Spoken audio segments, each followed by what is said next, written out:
live in this.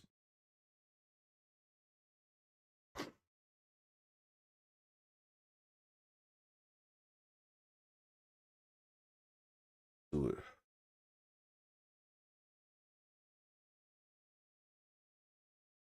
Cuba has fallen. That's the news that I am delivering to you today. It has been 15 days since the blockade had begun, where all oil for the oil-dependent nation has been blocked. And though the Cuban government has tried to ration that as long as they can, the fact is they've just timed out. They've ran out of oil. So what we're watching right now is a complete collapse of the Cuban national energy grid. There are pockets of generated power for military bases and bunkers, compounds like that don't help the people. For 95% of the population, over 11 million people are now without power, and that power is not coming back on. Our focus on this series has really been to highlight what's going on for the Cuban people as themselves, not just the melodrama that's playing between the Cuban government and the American administration. And over the past 15 days, the Cuban people have been living through what is essentially an apocalyptic scenario, but only kind of on the precipice. As of today, it goes full-blown apocalyptic in Cuba. We're no longer tracking blackout hours. We're now going to start tracking the survival metrics, water access, food spoilage, and of course, cholera outbreaks. This, of course, is because with the massive energy grid failing, sewage system sanitation processes have also shut down. So all throughout the country, there is sewage overflowing on the streets. That means that disease is essentially spreading. With no available clean water to 90% of the population right now, that means that the only sources of water that they have, especially without the ability to purify that water or boil it, what you're going to see is massive waves of disease hit over the next couple weeks, because these takes time to incubate. It's going to run through the population of 11 million people in a country 90 miles south of Florida. Now, there was an announcement by the Russians 2 days ago that they were going to be sending humanitarian aid in the form of fuel to Cuba, but yesterday, Russian state-flagged tanker Academic Passion declaring its cargo humanitarian fuel was actually stopped 12 miles outside of Cuba and boarded by U.S. forces.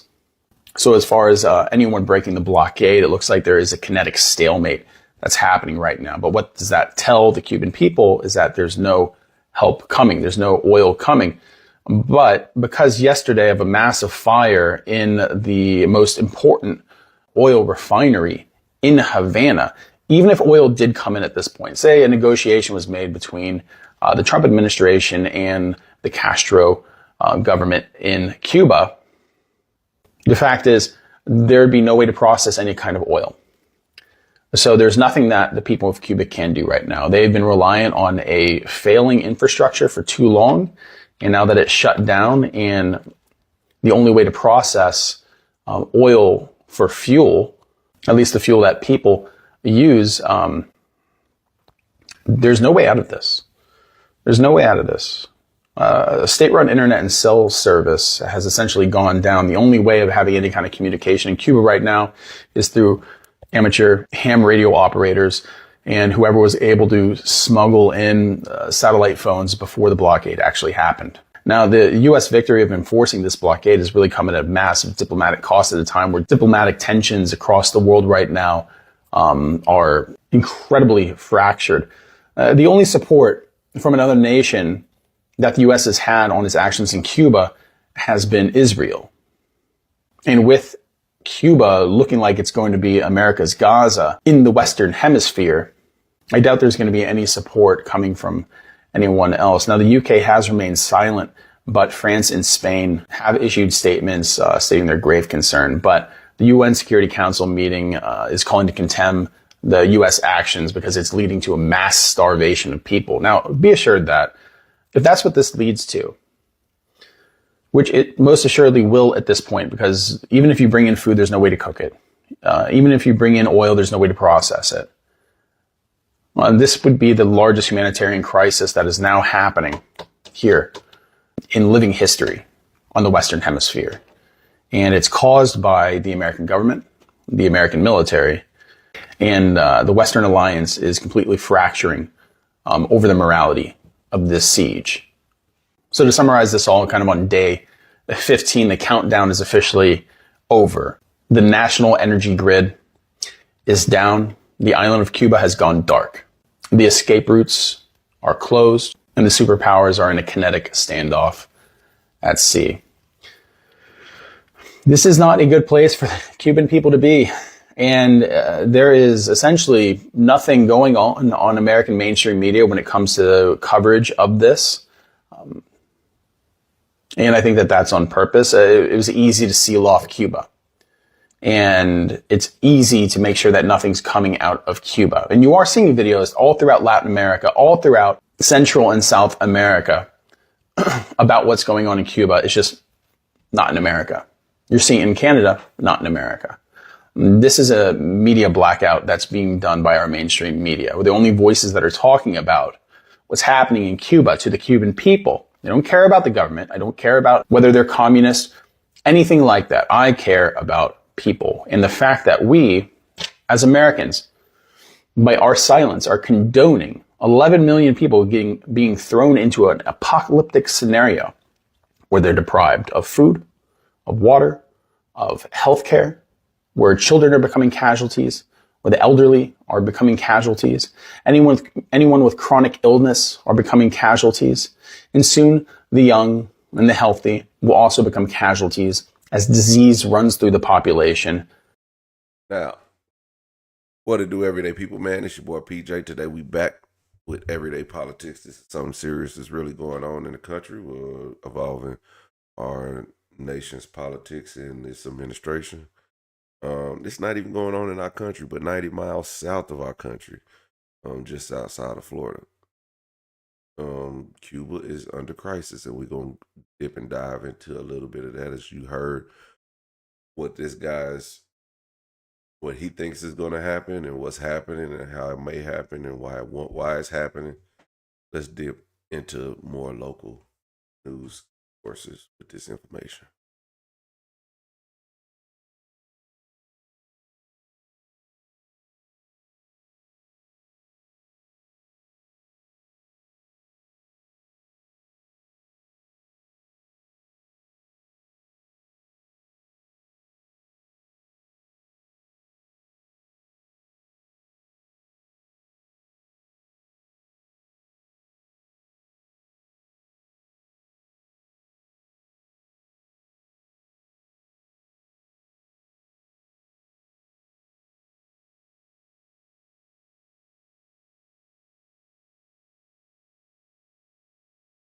So yesterday,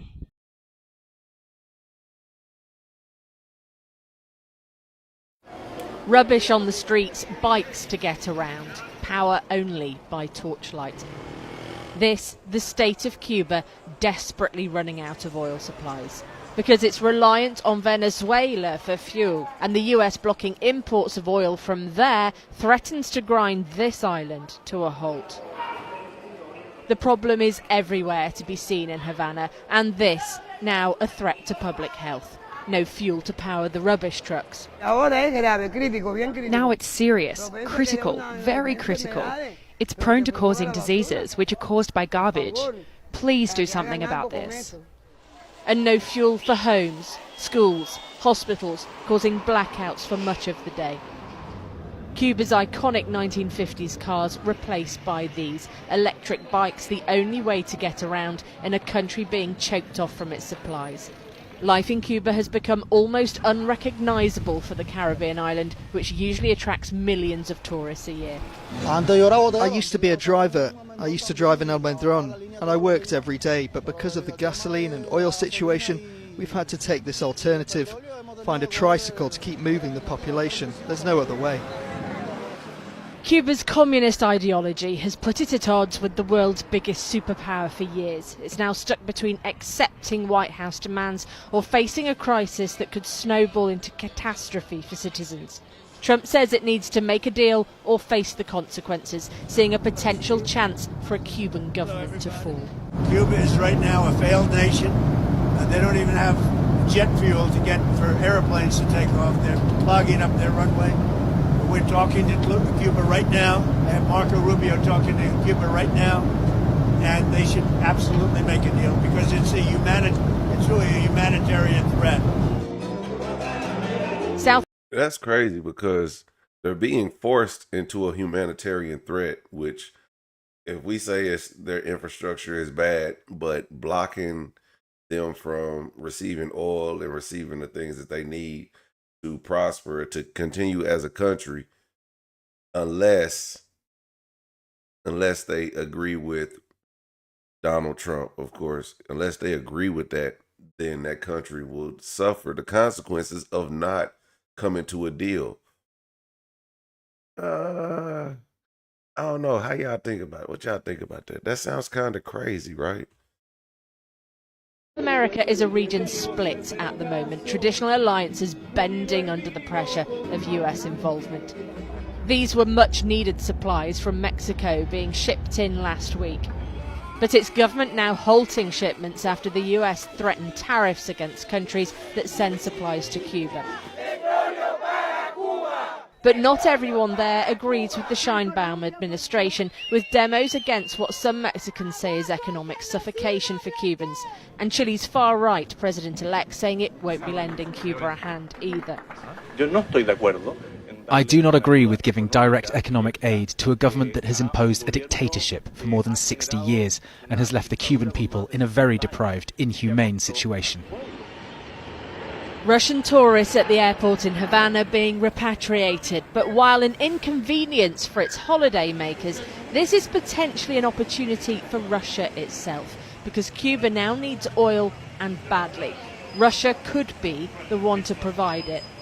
With the US-Cuba relationship strained for decades, Secretary of State Marco Rubio, the son of Cuban immigrants, is seen to be ramping that up further, accused of a personal agenda or even a lifelong dream to exact regime change. Rubio, for his part, defending the aggressive stance to Bloomberg. The fundamental problem Cuba has is it has no economy, and the people who are in charge of that country, in control of that country, they don't know how to improve the everyday life of their people without giving up power over sectors that they control. They want to control everything. They don't want the people of Cuba to control anything. The result for Cubans is a dark uncertainty, with no surety of what's next, or confirmation as to where help will come from, if at all. I'm on the streets of central Havana, and as you can see, the rubbish is piling up behind me. For a workday, there are also very few cars on the roads, and that's because, quite simply, there's not enough fuel to go round. The city has stopped sending out its garbage trucks to pick up the rubbish, and most of the cars circulating on the roads are electric. Cubans are beginning to adapt to this fuel blockade, but for some, that means resorting to cooking with firewood. Todos los días lo mismo, la misma hambre, la misma miseria, el mismo churro, el mismo todo. Casi todo el mundo está cocinando con leña.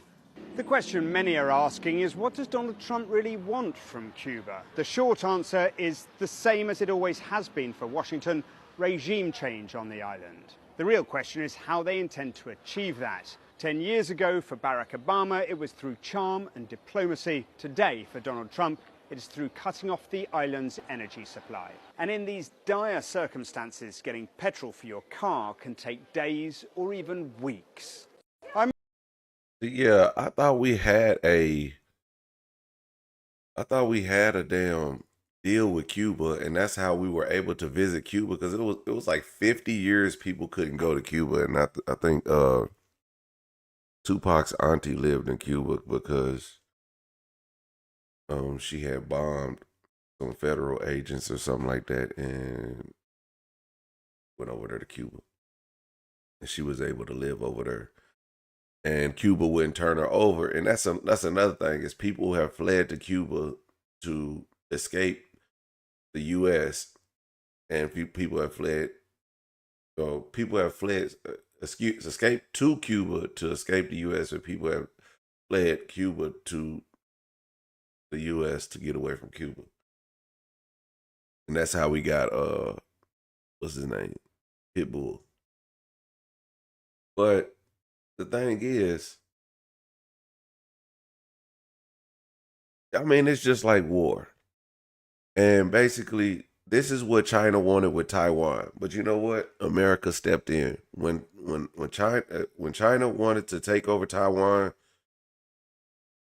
America stepped in. This is the same thing. Cuba is America's Taiwan, and as people are trying to step in, America is pushing back, and eventually, that's not going to work. Eventually somebody's going to say, look, you can't, especially Russia is going to tell them, you can't push us around. And that's bad. When you get to pushing around smaller countries, they pushed around Venezuela, they pushed around Cuba, they're pushing around Denmark or Greenland. They're just pushing around these people who have nothing. It's the administration, but we know. But it's just terrible. It's terrible. It's inhumane. But it's not like he's putting his kids in danger. It's not like he's putting his family in danger. I'm sure none of his kids will has signed up for the military to defend this country. Our kids are. Our families' lives are being put in this mix, not his. So I want y'all to think about that. Well, y'all get to shooting off at the mouth. The Cuban government is talking with us, and they're in a big deal of trouble, as you know. They have no money, they have no anything right now, but they're talking with us, and maybe we'll have a friendly takeover of Cuba. We could very well end up having a friendly takeover of Cuba. We've had a lot of years of dealing with Cuba. I've been hearing about Cuba since I'm a little boy, but they're in big trouble, and we could very well, something good, I think very positive for the people that were expelled or worse from Cuba that live here. You know, we have people living here that want to go back to Cuba. Cuba's doing very badly, and they're failing. Cuba right now is, to put it mildly, a failing nation. And, you know, they have no money, they have no oil, they have no food, and it's really right now a nation in deep trouble, and they want our help.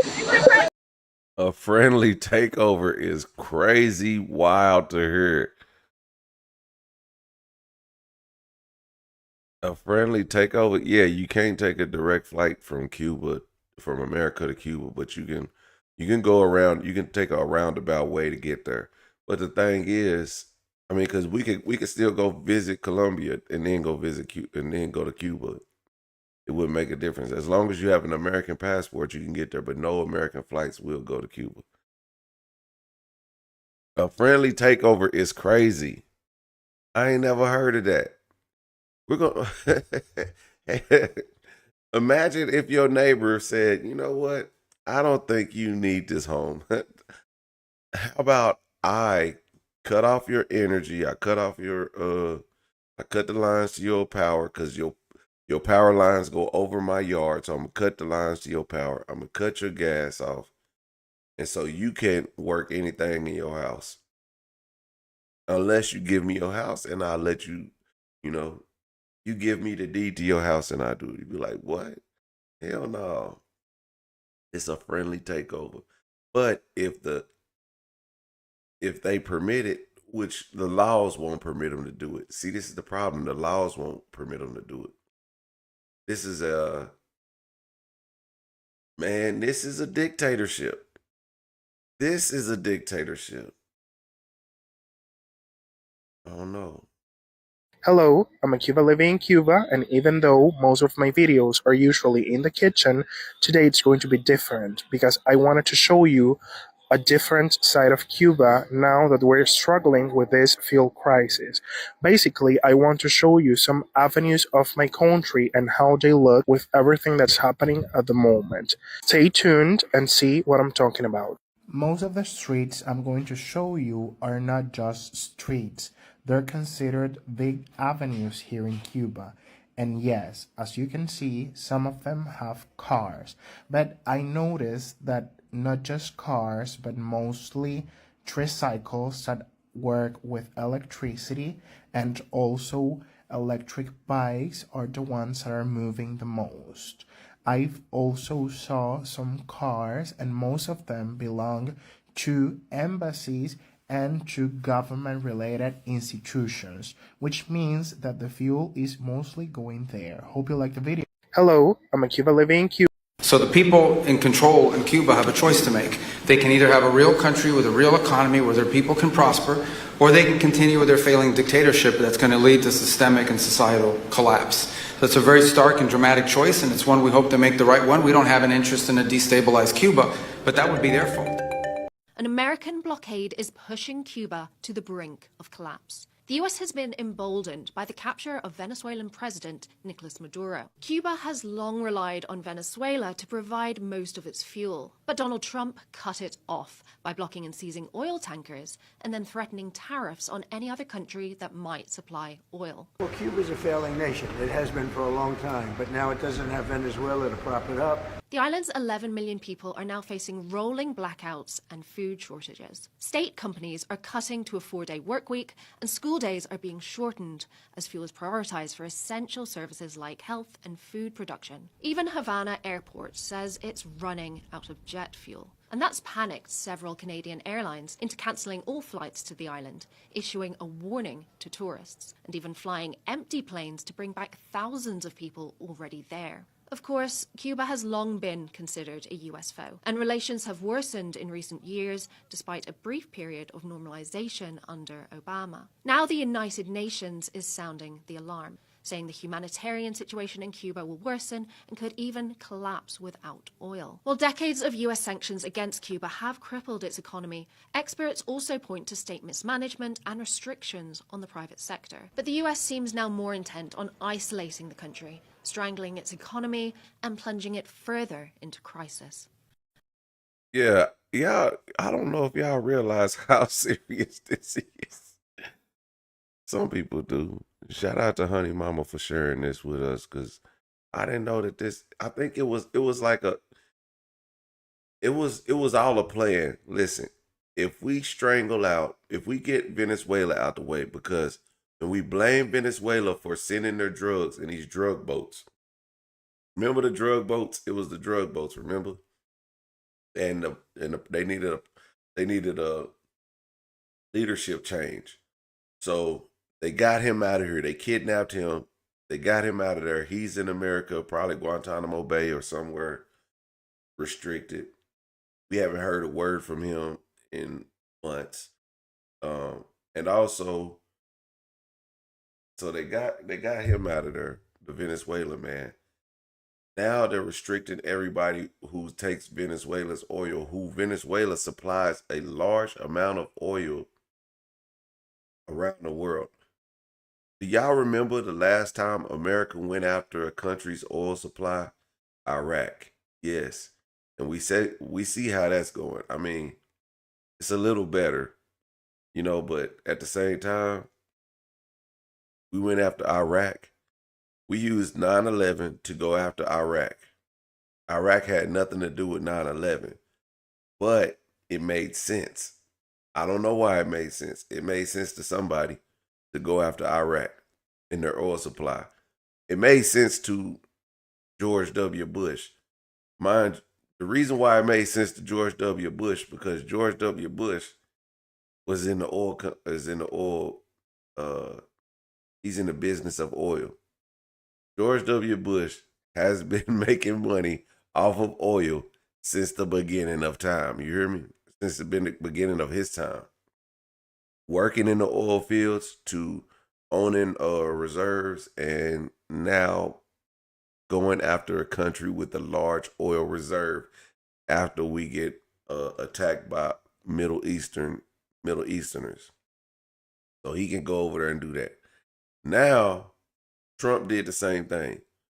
Oh, we're fighting the drug epidemic coming from this country, Venezuela. They sending these speedboats over here. So now you see all these speedboats getting attacked in the ocean on the east and west coast. I mean, there was a few in there west coast, but there were a lot of them in the Gulf of Mexico and the surrounding areas of these speedboats getting bound by our military, of course.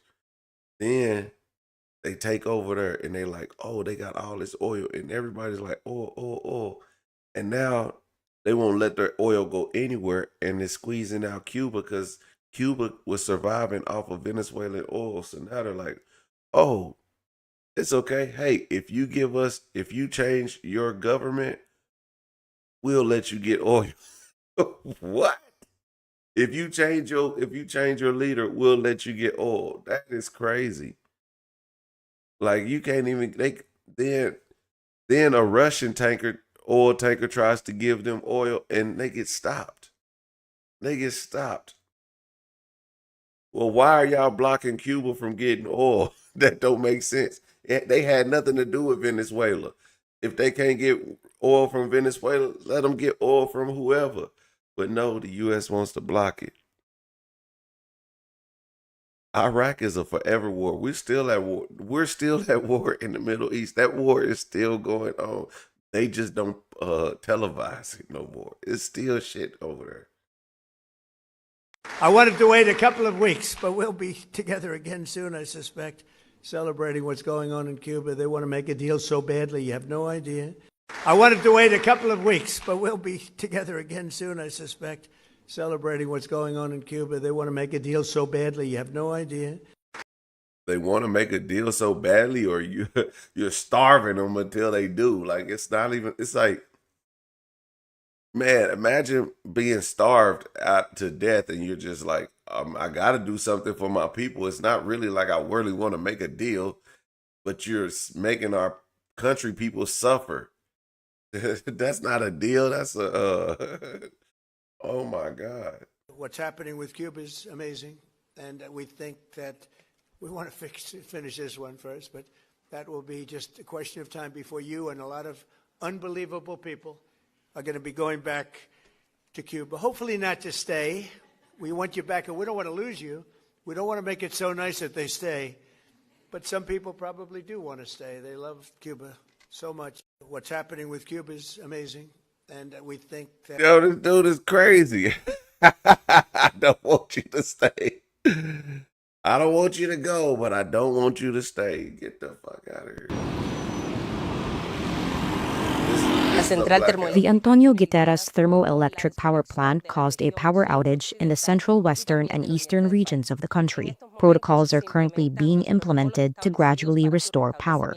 This situation led to the interruption of radio and television signals due to technical problems.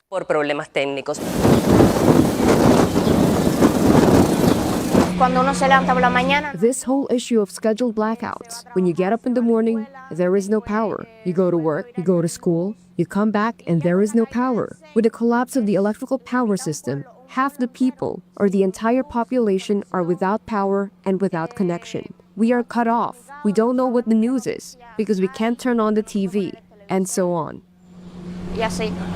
2 weeks since a certain country initiated a total oil blockade to Cuba. 2 weeks. And they have had no oil that has been brought in. And now they are out. They rationed, they shared, they cut out non-essentials, but it's gone now. And 11 million people are without power, and there is no end in sight. Think about what that means. 11 million people in the dark. 11 million people who have no ability to preserve their food. What does that mean for food insecurities, for spread of disease, for people who need medical care? I saw a video of a doctor from Cuba this morning that treats pediatric cancer patients, and he said absolutely. He has patients that are exiting this world sooner than they would have to because they are no longer able to give them the treatment that they need. This has been a goal of that country that initiated the blockade for a long time.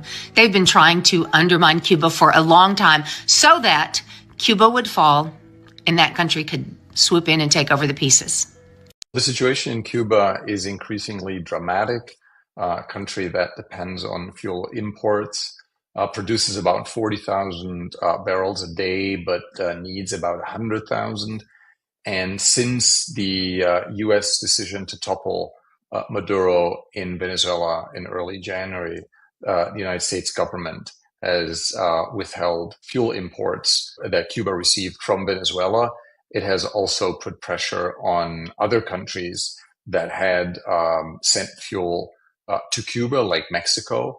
and that has created an energy crisis, a fuel shortage in Cuba, which has an economy which is highly dependent on oil, a very antiquated Soviet-style infrastructure. This crisis now is likely the worst in decades because right now there's no international partner like the Soviet Union, for example, during the Cold War, or Venezuela over the past decades to provide economic support. A lot of people say this time is different, but it's important to point out that a lot of people also said in the 1990s, after the collapse of the Soviet Union, that this time was different and that the regime would likely collapse. We have to be careful not to make predictions about a scenario which remains opaque because the regime doesn't face an opposition that's ready to take over.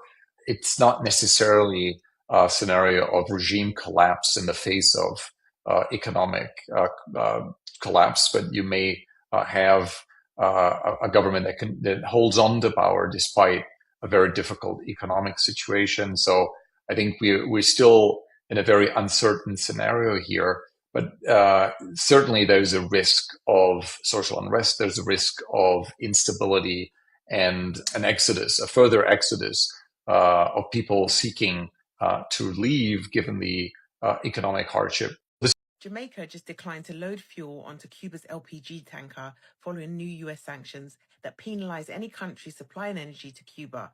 The sanctions mean if you help Cuba with fuel, you risk punishment from the US financial system. So Jamaica stepped back. I mean, Jamaica is dealing with hurricane damage right now, which makes energy security even more sensitive and shows how fragile this setup really is. Makes you question the timing also anyway. Right? Here's why this matters. Cuba has already warned it is running low on crude. That affects planes, electricity, hospitals, and basic transport.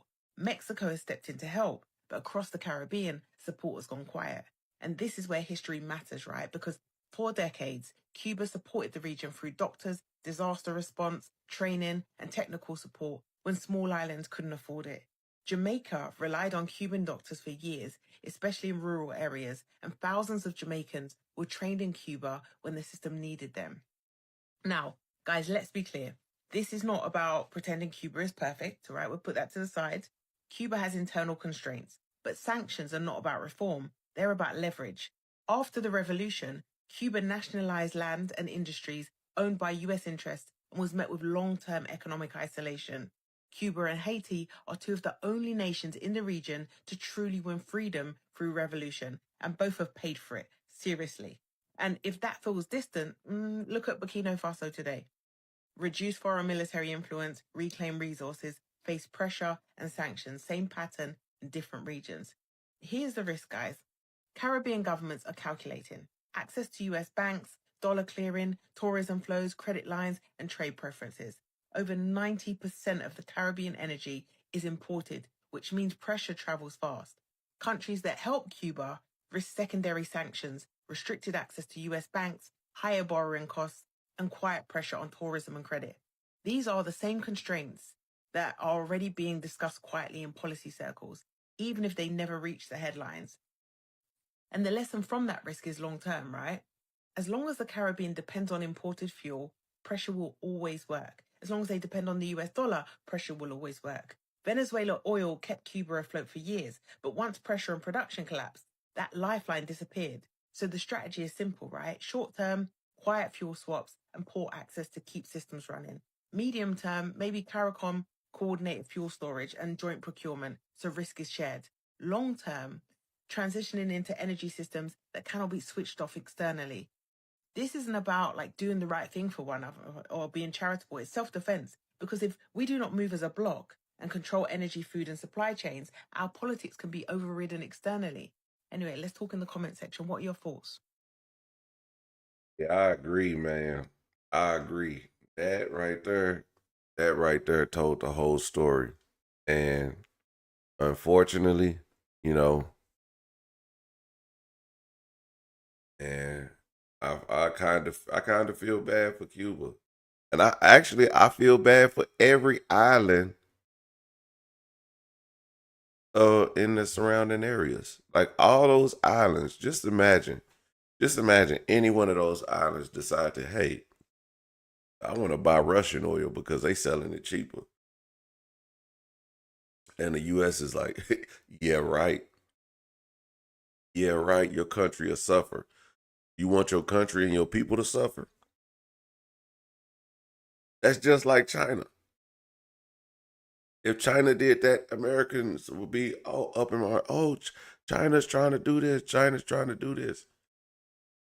If Russia had countries around it, Russia don't have no countries around it. Anyway, don't mind it. If you hear the geese in the back, I got 2 geese that have taken ownership of my front yard, and I'm really getting sick of it. Like, they set my dog off every damn night. It's just like, yo, if I just let my dog out one night, that my dog don't even want to don't even want to come in because of the geese. The geese will come over to the gate. And I don't know if dogs and geese can talk, but they be having a conversation, and I be like, this girl's stupid. Get your ass in this house. Anyway, enough about the geese. But they need to get away from my front yard. I don't know why there's 1,000 houses on this street. And you pick my yard. Like, that's crazy.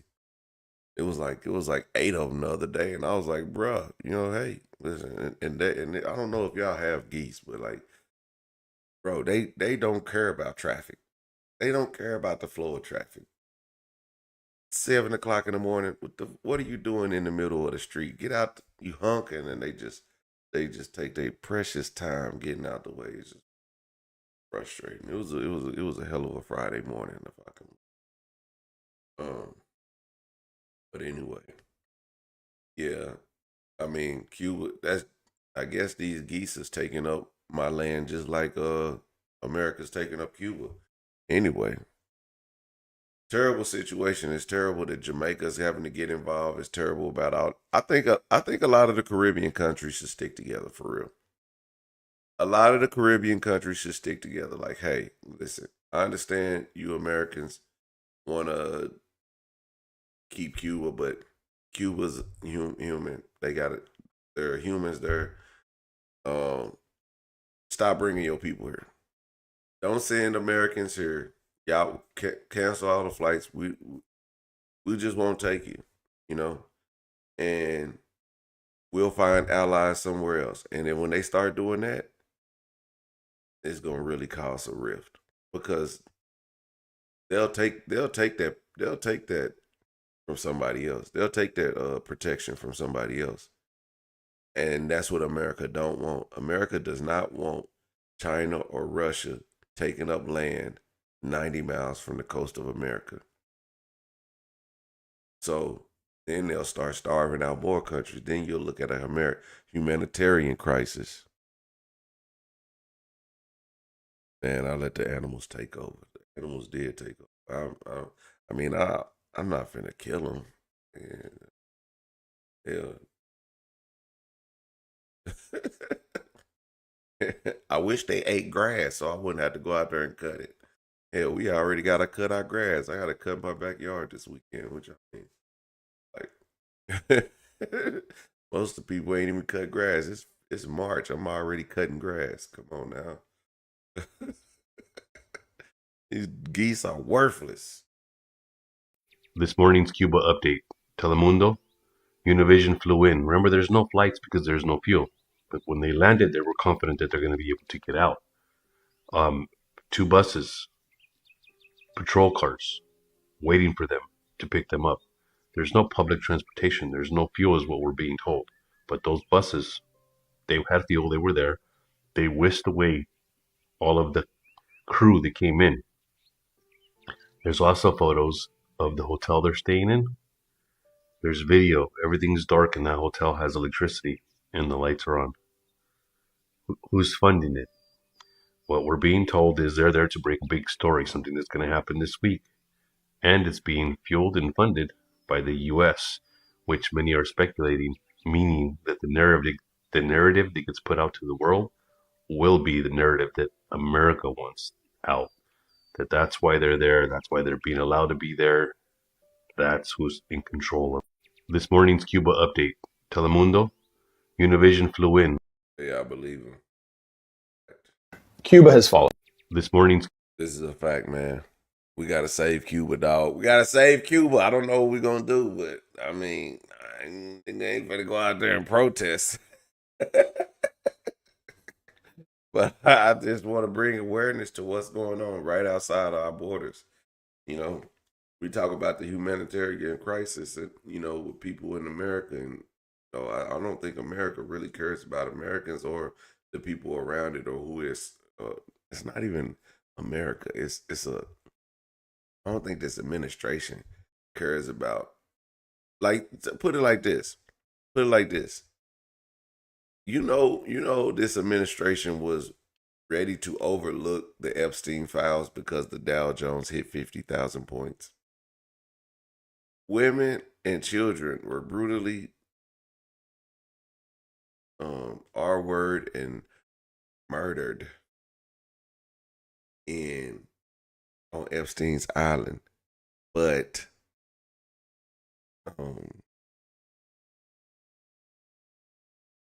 the Dow Jones hit 50,000 points, I guess. I don't know. Like, what the hell are we talking about? Like, why is that even a thing? How does that even compare to like what's really going on in the country? You know what I'm saying? That's crazy. It's like we gotta pay attention to this real stuff. These are real world problems. These are problems right in our own country, and we act like, I get it. I get it. If I was MAGA, I could just throw all type of whatever y'all need to do. Cuba's been ran by this, and y'all wasn't doing this. And man, you could if I was MAGA, I could tell y'all, I could tear Cuba a new asshole. And be like, they just letting their people suffer. They doing this. No, them people wasn't suffering. They was living all right. They was living within their means. And maybe they don't want to be a thriving country. Maybe they don't want to conform to the capitalistic rules and regulations of the Americans, where we could get rich, or we can get rich and still kick the poor. Well, matter of fact, I could get rich right here, and my neighbor can lose everything in a matter of a day. That is capitalism. And in Cuba, shit, we all poor. We all gonna stay poor. Some of us might make a little money if we make it out of here, if we can sing, or if we can play the bongos that good. If we can be Ricky Ricardo and be an actor. Other than that, you're here. You're stuck. And we live like each other. And no one person is above the rest. And that's how they live. And maybe they like it, maybe they don't. They don't know. They can't like they don't know what they were born into. We don't know what we was born into. We go to another country and we be like, ooh, this is shit, but we don't know we was born with privilege and capitalism, where you can go up and your neighbor can go down. Imagine this. I remember I had a friend back when I was a kid. I mean, we grew up together. But my friend, he was doing really well, like around in our 20s. I always remember seeing him. He had a hustle. He always had like a tax business, or he was doing something. He was always doing something. Right? Why just a few months ago I seen him, teeth rotting, meth out, bumming for change. I'm like, bro, I always remember you was on the hustle, on the business shit. What happened? Capitalism happened. Everybody can't go. The homie damn near smoked out. And I'm just like, damn. Man, it don't even shock me no more to see some of my friends I grew up with, bumming, homeless, in prison for life, dead. it don't even shock me no more. Like I'm like, damn, all right. I know some of us dying. You know what I mean? I know some of us is dying, but to see them, on drugs and see them on the OKC jail Facebook page, OKC just busted looking ass. To see them looking bad, but like, damn. To see the homegirls out there looking bad, I be seeing girls. I remember used to have that. They used to have that shit on. Their mama used to be fresh. Everybody the whole family decked out fresh. Man, these capitalism, you having people looking crazy. But everybody want to be. If you go over to Cuba, hey, they all live the same. They all got the same struggles. Ain't nobody coming up over nobody. All living the same struggle. All just trying to make it. They ain't worried about it. We better be thankful for the stuff that we get, but we better be thankful because we could lose it. Anyway, shout out to them. That's it for that. I'm gonna end this YouTube stream, and I'm gonna take a quick break, and we're gonna get to the story times.